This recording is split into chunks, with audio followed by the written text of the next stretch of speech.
is Prep Rally Live. On tape. And I am Chip Souza, joined by Rick Fires. He's got it down. I'm telling you, he's getting so much better at this. His words, his lines, he's popping them out there. It's week 7. We've practiced this, and you've got it. You've got it down. Yeah, and actually we're going to week 8. Can you believe that? I cannot believe it, Rick. I can't. July or August, we didn't know we were going to have athletics this year. Hey, it hadn't been smooth sailing. We've been fighting. Exactly. But we hadn't been the Titanic. We ain't been, no, we ain't going down. We got life preservers, and we're ready to go, and we're already into week 8. That's fantastic, and we're going to keep it going. So, Rick, the athletic directors, administrators, principals, the players, the coaches, parents.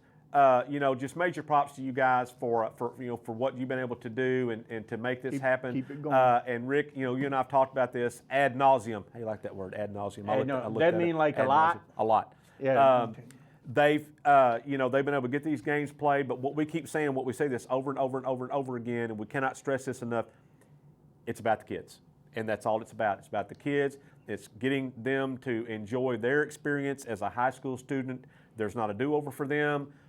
This is their only opportunity to play during this small window in their life. And whatever we have to do to make this happen, and when I say we, I'm saying us adults. Everybody. For them. And, of course, the kids have to do their part. They have to watch who they're with and that kind of thing. But, Rick, I could not be more, impressed with what schools have been able to do.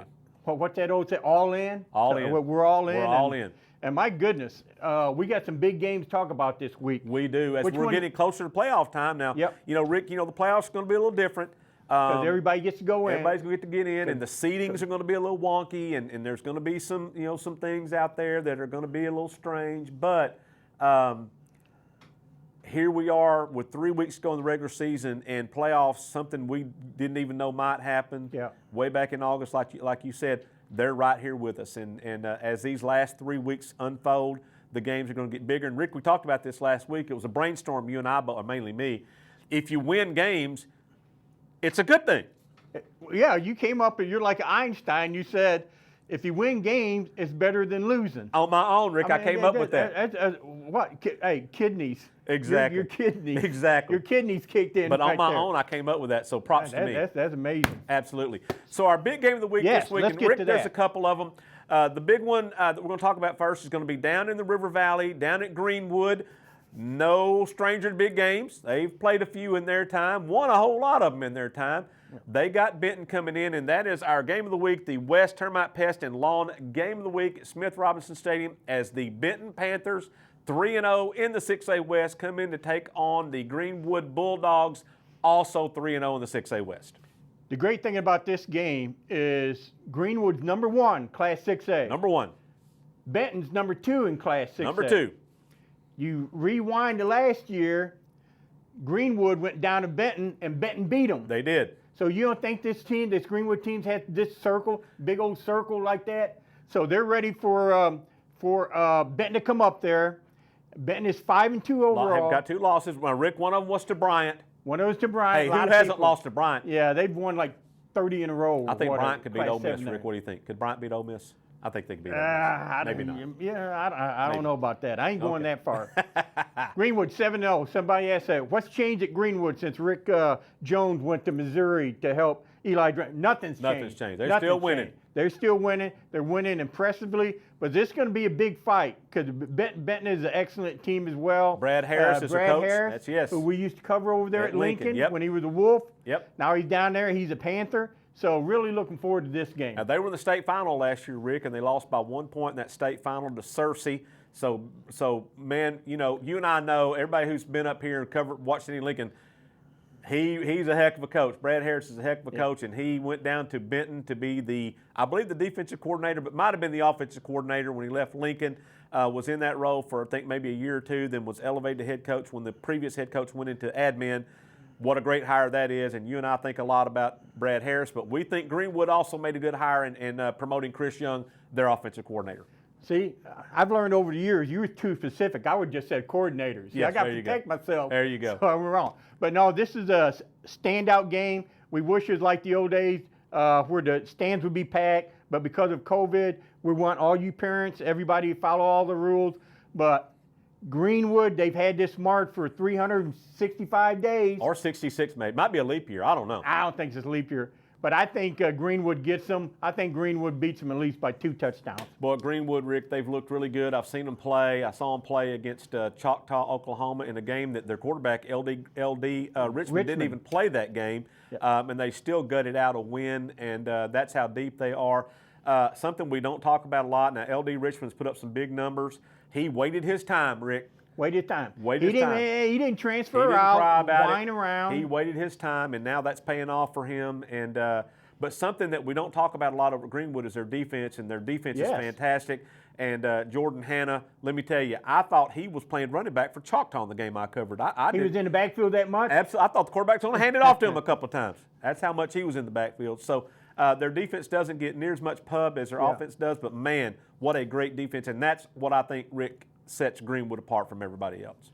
Yeah, they've outscored the last 3, like 112 to 39 Absolutely. or 49. Domination. You know what? And we do. We're like the fans. We love to watch the offense. All the fancy passing. They got like 9 receivers out there. Then they got Wilkinson to run through the tackles. So they're very fun to watch there. But you got to stop people. You just can't outscore people. Absolutely.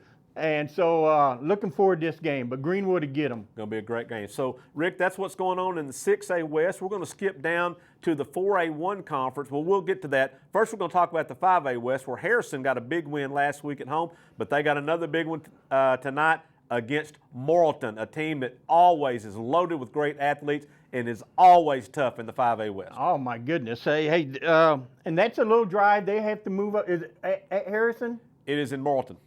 So they don't have to. So this week, Harrison has to make that drive. Yeah, yes. They got to make that drive. They got to come out of the hills and go down to Morrilton, and they got to have fresh legs. They do. You know, Morrilton may be the fastest team in that league, but Harrison doesn't worry about that. They man up. They play hard-nosed football, and I think Harrison's got a good chance winning this game. You know, Rick, a lot of people might have thought that Harrison would take a step back this year because they graduated a lot of really good players from the year before that had a really good 2 or 3 year run. Might have been state champions if Pulaski Academy weren't also in Class 5A. Yeah. But they've got a really good quarterback over there, Cole Keelan. He doesn't throw it this way. He throws it this way from the left side, and he does it well. So, Rick, he had an okay game last week. It was okay. I mean, what do you have? Well, I think 351 yards passing, 4 touchdowns. That's okay. I think that's what our quarterback had in the whole year. That's okay. Oh, by the way, Rick, he also ran for 200 yards or something like that, 150 yards, whatever. Wow. A lot of big running.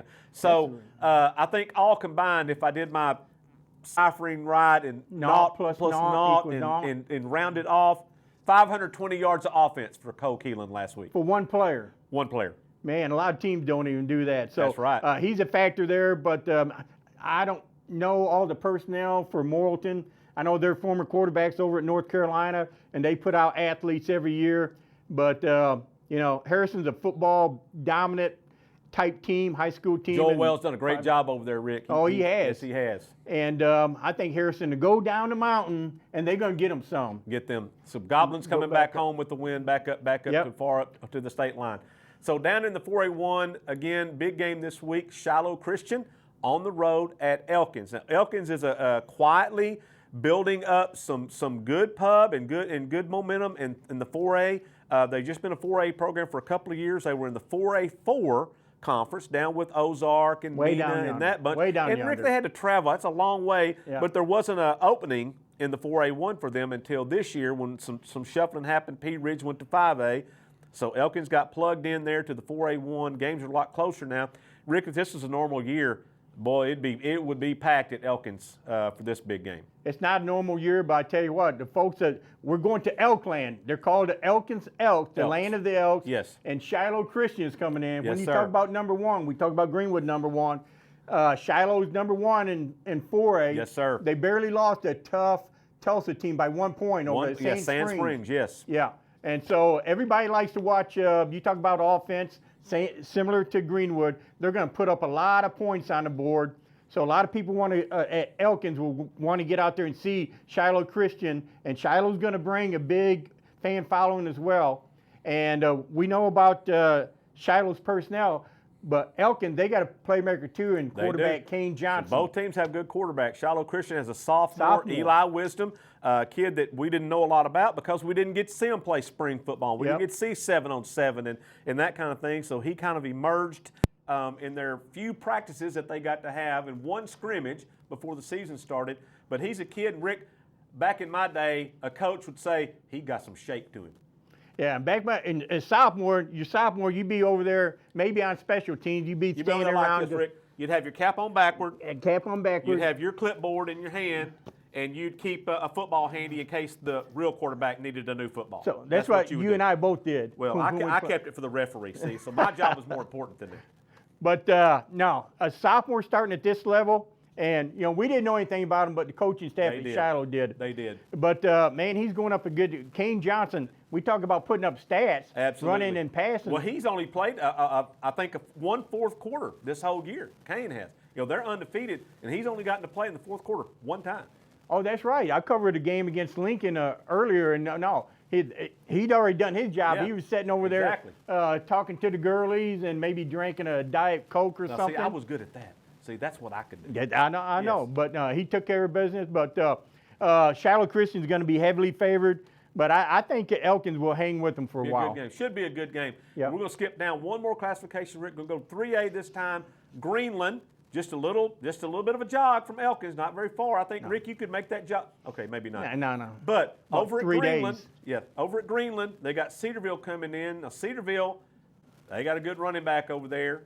Daryl Kadich, he's leading the state in rushing, a little over 1,400, almost 1,500 yards. Again, hadn't played the second half or fourth quarter of a lot of games, but almost 1,500 yards rushing. But you know what Greenland's saying? We got a running back too, Jet Dennis. And that's the best name in high school football right there. And how does he go, Rick, when he gets his hand on the ball? Just like that, right? I mean, one of them's got like 1,500 yards. That's Kadich. Kadich. Maybe he's like number one in state overall in rushing. He is. And Dennis has got like 1,000? 1,300. 1,300. See, I can't even keep up with them. But that's the battle of the running backs. Yes, sir. And there are going to be some points. It's going to be like, what do you call it, tennis thing. Now, Rick, you mentioned a while ago that Benton put the whip on Greenwood last year. Well, Greenland put the whip on Cedarville last year, 41-6. They said, 40, that bad? Laid the smack on them. Oh, wow. I'd forgotten about that. Laid the smack on them. And something I talked to Max Washhausen. Mad Max. Coach Max. That's Coach Max. There you go. So don't make it hard on yourself. Yes, okay. He said that he didn't think his players were ready for the physicalness that Greenland brought to them. The physicality. Basically, he said, Greenland punched us in the mouth and we didn't like it and we laid down and quit. Ooh. So, what you don't he's win saying, games like that. No, sir. What he's saying is this year our players will be more prepared for that. They should be. Should be. Now, we'll see. You know what? I think they will. You know what? I'm going to go to Pirates. I think the Pirates, they got humiliated. Yes. They got embarrassed. They're coming up here to Greenland, and they're going to win that game. So you got Cedarville taking Greenland this time. Yes. In a little bit of a payback kind of a game. Payback. Gotcha. This will be a great game. So, folks, I don't know what the protocol is. If you can get in the games, I don't know how that works. Different schools do it different ways.